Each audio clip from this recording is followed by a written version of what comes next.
Hi, how are you? My name is Pete, and in this quick video I'm gonna show you how to tame and also how to use the Xiphactinus. I think that's how you say it.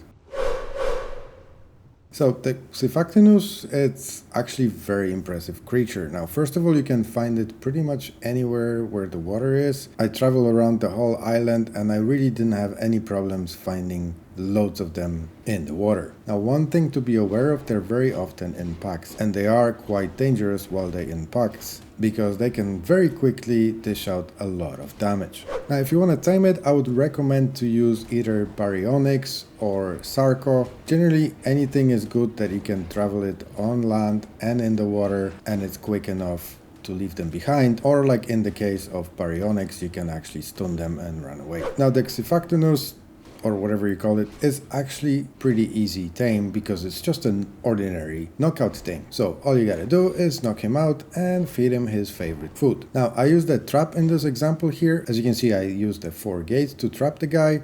However, you can use whatever you like. If you want to use the signs, they're perfectly fine as well. Whatever you can come up with will probably work. Now, the key is to bring this guy into the shallow water where obviously you have more opportunities to build better traps. You could also try to tank it with your dino, whether you have baryonyx or sarco. However, I do not recommend it because if it's more than one, they're really gonna make a short work of your dino. And once you trap him, you can very easily get into the trap with him. For some reason, he will very rarely attack you.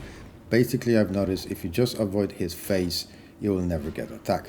Now, once you knock him out, as you can see here with the awesome spyglass mod, level 120 has enough torpor for over 35 minutes, and it should tame within that time if you're using the kibble. Now, that's single player standard settings, so as you can see in this example, you only need 4 superior kibble in order to tame a level 120. But you know yourself, it's always a good idea to have some narcotics with you just in case. Now, once you tame it, you're gonna need the saddle, and the saddle you unlock at level 55, and it can be crafted in the smithy. And as you can see, it's not very expensive, only 50 cementing paste, 155 fiber, 290 hide, and 15 metal ingots. So once you have that guy tamed, what is it good for? Well, it's actually decent speed in the water. As you can see, it also gets the pack bonus, just like the dire wolves do. So you have increased damage and increased armor. So that's always good. And when it comes to different attacks, it really only has 2 attacks. So the left click is the standard basic attack, which is actually very quick. And the right click is the alternative attack, which in the case of the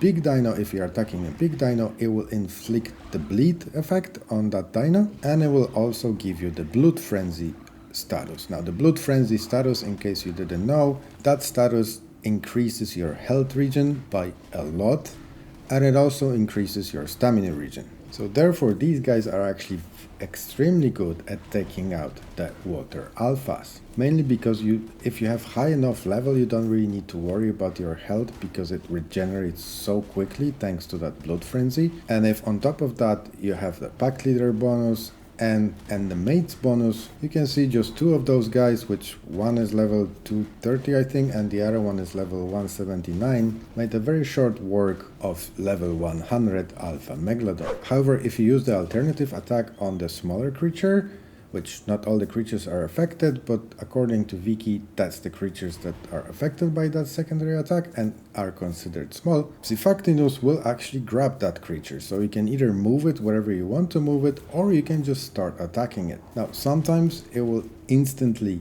kill that dino, and sometimes it will just munch on it for a while, and then it will instantly kill it. What's interesting, however, it will always produce that cloud of blood. And whenever you swim into it, you will automatically get the blood frenzy status. And lastly, he can also traverse the land. Now, it can't do it forever, as you can see it here. Whenever you get outside the water, you will get that little status on the top right hand corner that says landlubber. If we check what that status means, it means that after 20 seconds being out of the water, your dino will start taking damage. And then that icon will change the color to the red icon, and as you can see, it loses the health pretty rapidly. But as soon as you get back into the water, the status will go away. I hope you find this video useful. If you did, please leave a like and consider subscribing, and I'll see you in the next one. Thank you.